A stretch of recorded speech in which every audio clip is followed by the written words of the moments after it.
Let me tell you something that happened on a Thursday afternoon that I'll never forget. I was standing in line at a coffee shop, eyes puffy from crying in my car. The kind of crying where your whole body just sinks, like your heart is dragging your spine down with it. You know that cry? The one you only let yourself have when no one's looking?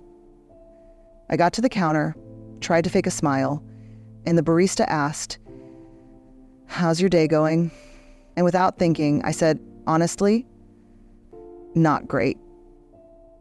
She blinked, looked past me, and said, "Okay, cool. Next in line?" It wasn't cruel. It wasn't personal. It was just real. I realized in that moment, and it hit like a punch to the gut. Most people aren't built to carry your pain, not because they don't want to, but because they simply can't. And if you rely on the world to hold what's breaking inside you, you'll end up shattered in places even glue can't reach. If something in this message speaks to your heart, take a moment, like, subscribe, share it forward, or leave a comment. This space grows through connection, not perfection. We're in this together. We've all been there. That moment when the world feels too loud and your heart feels too fragile to beat against it. You reach for your phone, you scroll through your contacts, and then you pause. Who can I talk to right now? Who will understand? Who won't just listen but get it? So maybe you text someone. Or maybe you say something to the wrong person in the middle of the wrong moment. And maybe you're met with silence or a change of subject. Or worse, a polite nod followed by the thud of indifference. And it hits you. They don't really care, not like you hoped they would. They would, in that moment, your pain deepens not because of what you were going through, but because of what it felt like to be emotionally abandoned in the middle of it. There's something especially painful about revealing your softest wounds and being met with blankness or discomfort. Like you've said too much. Like you've taken up too much space. And so you shrink. You start to internalize the silence as proof that your pain is too heavy for people, too dramatic, too messy. And you tell yourself, I need to stop talking. I need to stop needing so much. But here's what I've come to learn the hard way. When we speak our pain into places that aren't safe, we don't get connection. We get loneliness, wearing a mask.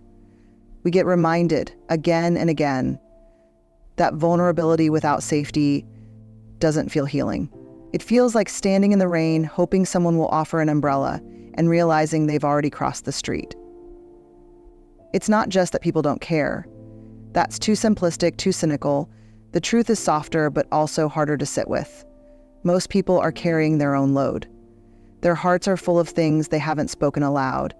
Their minds are overwhelmed by noise, by worry, by responsibility, by fatigue. And when you place your pain into their hands without warning, without invitation, it's not that they mean to drop it, it's just that they weren't ready to hold it. And that's the part no one teaches us. We grow up thinking that love equals listening, that friendship equals space for our sorrow, that someone being in our life means we can bring all of ourselves, anytime in any state. But relationships, no matter how close, require readiness. Relationships, no matter how close, require readiness. They require consent, they require emotional capacity, and not everyone has it in every moment. So when we tell people our problems, and we feel that sting of apathy or discomfort or withdrawal, we make it mean something about us. We assume we're too much, too emotional, too needy. But it's not about being too much. It's about giving too much of yourself to a moment that couldn't hold you. That's not weakness. That's misplacement. It took me years to understand this, to realize that not everyone has earned the right to see you vulnerable. Not everyone knows what to do with your pain. And that's not a reason to hide. It's a reason to protect. Not in a way that builds walls, but in a way that builds wisdom. You are allowed to want connection. You are allowed to want someone to care. But if you keep handing your heart to people who aren't listening with both ears and an open soul, you'll keep ending up more bruised than before. You'll confuse silence with shame, and you'll forget that the problem was never that you cared too much. It was that you gave that care to someone who didn't know how to receive it. This is your gentle permission to stop speaking your pain into voids that cannot echo love back to you. It's easy, almost instinctive, to take it personally when someone doesn't respond to our hurt the way we need them to. When they look past us, change the subject, offer surface-level advice, or tell us, just stay positive, we shrink a little. We begin to wonder if our pain is too inconvenient, too dramatic, too much. But here's something I've come to believe through countless conversations, heartbreaks, and quiet observations. The world is not heartless. It's just distracted, exhausted, overstimulated, drowning in its own unspoken sorrows. The truth is, most people are not ignoring you out of malice. They're just overwhelmed in ways they haven't figured out how to name. Or, I haven't slept through the night in months, but that's what they're carrying right under the surface. And sometimes, when you open up about your struggle, it bumps into their own. It triggers something unresolved in them, and instead of leaning in, they pull away. It's like we're all walking around with invisible backpacks full of bricks, wounds we never treated, responsibilities we never asked for, disappointments we never voiced. And when someone tries to hand us one more brick, even gently, even with trust, we just don't have the strength to hold it. Not because we don't care, but because our hands are already full.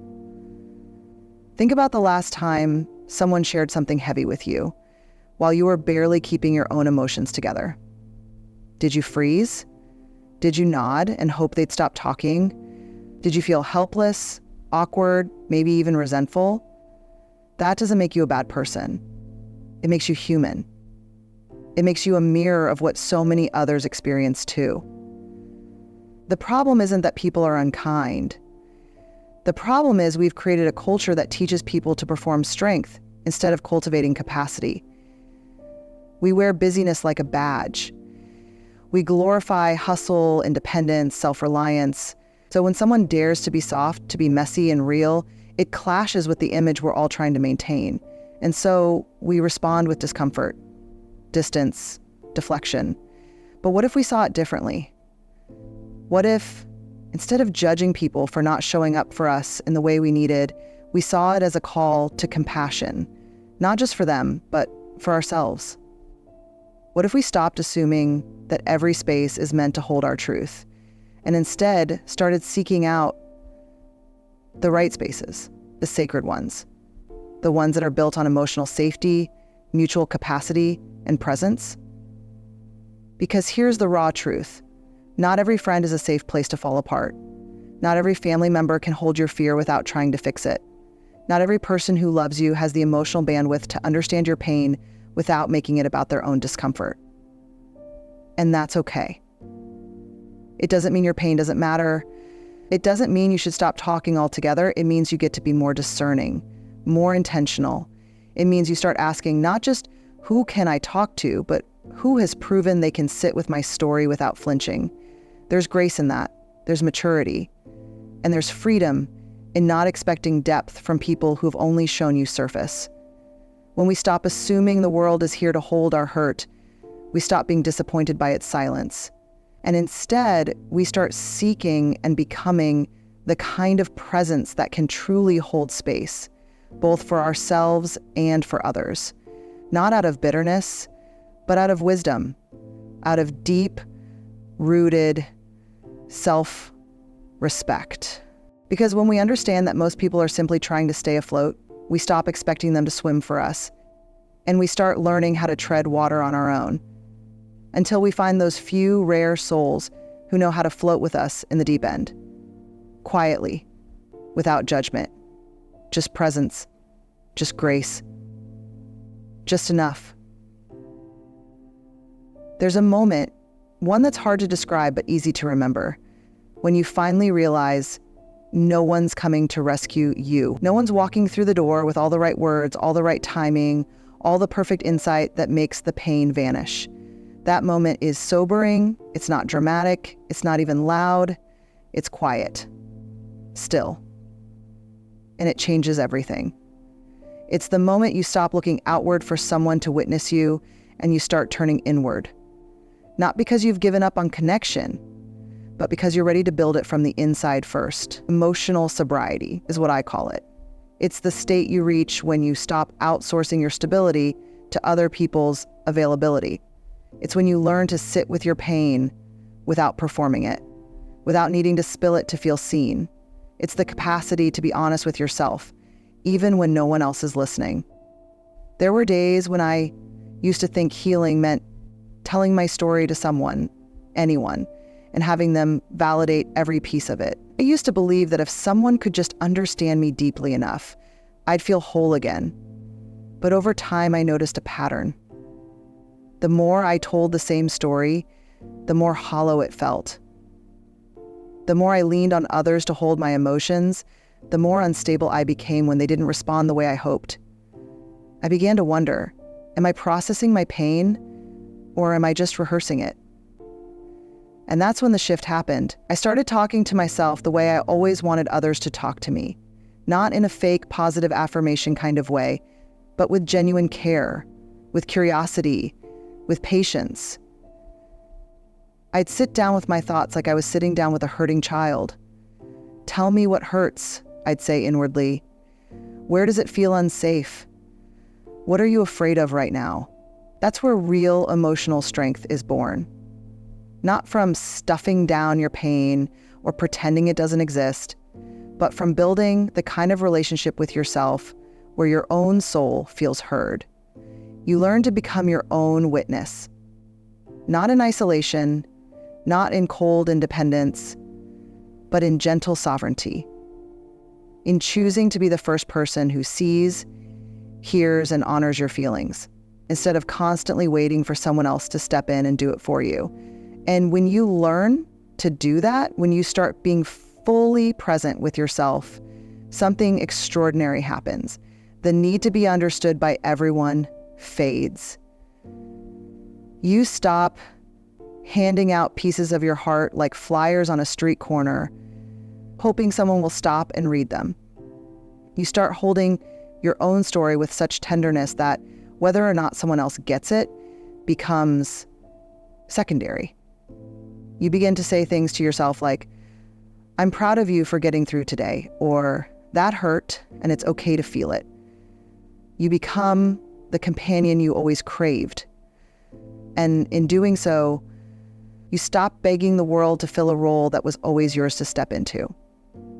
That's not selfish. That's sacred. Emotional sobriety is what lets you show up in relationships not from desperation, but from wholeness.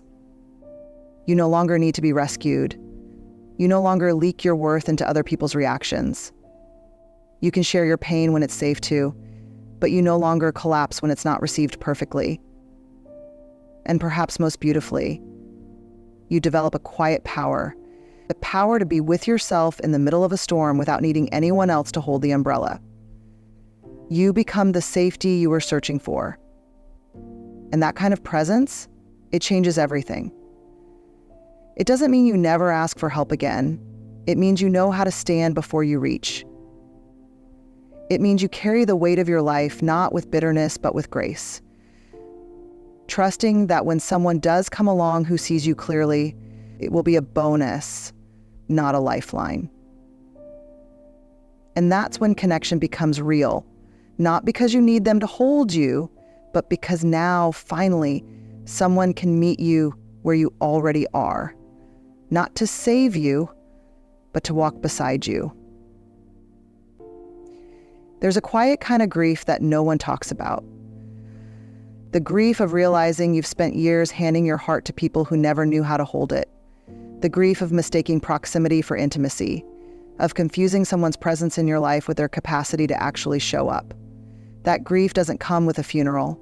It doesn't come with closure. It creeps in during small moments, like when you're sitting in a room full of people and still feel completely alone. Or when you finally say something raw and honest, and the only thing you get back is a polite nod, maybe a "that's crazy" or a quick change of subject. And you're left sitting there with your story halfway out, wondering if it would have hurt less to just keep it in. We spend so much of our lives trying to prove our pain is valid, trying to translate the language of our wounds into something someone else will understand. We water down our emotions so we don't scare people. We shrink our truth so we'll be easier to love. And in the process, we abandon ourselves, not because we want to, but because we've been taught that making others comfortable is more important than being emotionally honest. But here's what I want to say to the version of you who's done that. The you who stayed quiet to avoid judgment. The you who laughed when you wanted to cry. The you who turned down your volume so someone else wouldn't turn away. You didn't do anything wrong. You were surviving. You were adapting. You were trying to belong. And that's what humans do when they're afraid of being left behind. But at some point, you outgrow the performance. At some point, you realize that being understood isn't worth being misrepresented, that getting attention isn't the same as being seen, that being heard isn't enough if you have to censor your heart just to make the words easier to swallow. So you begin the slow, brave work of returning to yourself. You stop offering your deepest truth to people who've only ever wanted your highlight reel. You stop explaining your sensitivity to those who've made you feel weak for having a heart. You stop expecting depth from shallow waters, and instead, you learn to wait, not in a passive, bitter way, but in a grounded, sovereign way. You wait for the people who can sit in your silence without trying to fill it, the ones who don't flinch when you cry, the ones who don't rush to fix you, but sit beside you and whisper, "I'm here. I've got time. You don't have to make sense yet." And while you wait, you become that person for yourself. You light a candle instead of sending a text that won't be answered. You journal instead of oversharing. You take a walk with your grief like it's an old friend, not a shameful secret. You tend to your loneliness like it's something sacred, not a flaw that needs to be hidden. Not everyone will care about your problems, and that's okay. Truly, it's not their job to carry your story. It's yours. And when you carry it with tenderness and dignity, you stop handing it to people who will only drop it. You start making peace with the quiet, with the solitude, with the power of having nothing to prove. And slowly, beautifully, you create a life where your emotional well-being doesn't hinge on how well someone else responds. You stop leaking your worth into conversations that can't hold it. You stop making your healing dependent on someone else's validation. That's when your power returns, not as armor, but as self-trust. Not as distance, but as discernment. You learn to ask, has this person earned the right to hear my story? Not because you're guarded, but because you're finally protecting something precious, yourself. You no longer tell people your problems hoping they'll rescue you. You tell your truth when it's safe, when it's earned, and when it serves your soul. And in doing so, you reclaim something that was never meant to be given away so freely. Your peace, your power, your presence. You begin to understand that being fully seen starts with seeing yourself. Clearly, gently, and without apology. It's important to remember that self-acceptance is not an emotion or a state. It's a behavior, and it's something that serves you so well. And in doing so, you reclaim something that was never meant to be given away so freely. Your peace, your power, your presence. You begin to understand that being fully seen starts with seeing yourself. So here you are, a little quieter than you used to be, a little more careful with your words, a little more guarded with your truth. Not out of bitterness, not because you've stopped feeling, but because you've learned. You've learned that not every listener is a sanctuary, that not every conversation is sacred, that your heart is not a display item, it's a living thing. It bruises, it bleeds, and it deserves reverence. But I want to tell you something important. Something I hope you carry not just in your mind, but in the folds of your soul. Just because the world often feels too noisy to hear you, too rushed to hold you, or too distracted to notice you, you still matter. Your emotions are not an inconvenience. Your pain is not a burden. Your softness is not a flaw in your design. It's your compass. It's your honesty. It's the evidence that you're still connected to something deeper than the performance of being fine. Don't confuse quiet with disconnection. Don't mistake solitude for failure. There is a power in the silence you're learning to sit in now, a strength in the way you've stopped broadcasting your wounds just to feel seen. You're not hiding anymore. You're honoring. You're being intentional. You're choosing your words like offerings, not because you're scared, but because you've come to understand the value of what you carry inside. Let me say it clearly. This is not you being cold. This is not you giving up on people. This is you unlearning the idea that your healing has to be validated to be real. This is you realizing that growth isn't always loud. It's not always shared in stories over coffee or poured out in late-night texts. Sometimes growth is sitting with your feelings in the dark and whispering, I see you, I believe you, I'm not abandoning you. Sometimes the bravest thing you'll ever do is stay with yourself through the ache without making someone else the translator of your truth. And yes, it will feel lonely at times. There will be days when your chest aches for connection, when you want to send the long message, when you want to reach for someone just to be reminded that you're not invisible. You're human. Of course you want to be witnessed. But here's the gift of this chapter you're in. You are becoming the kind of person who no longer abandons themselves in the name of belonging. You no longer trade your wholeness for a moment of false connection. You no longer rip yourself open to be understood by people who haven't earned that intimacy. You no longer wait for someone else to tell you that your emotions are justified.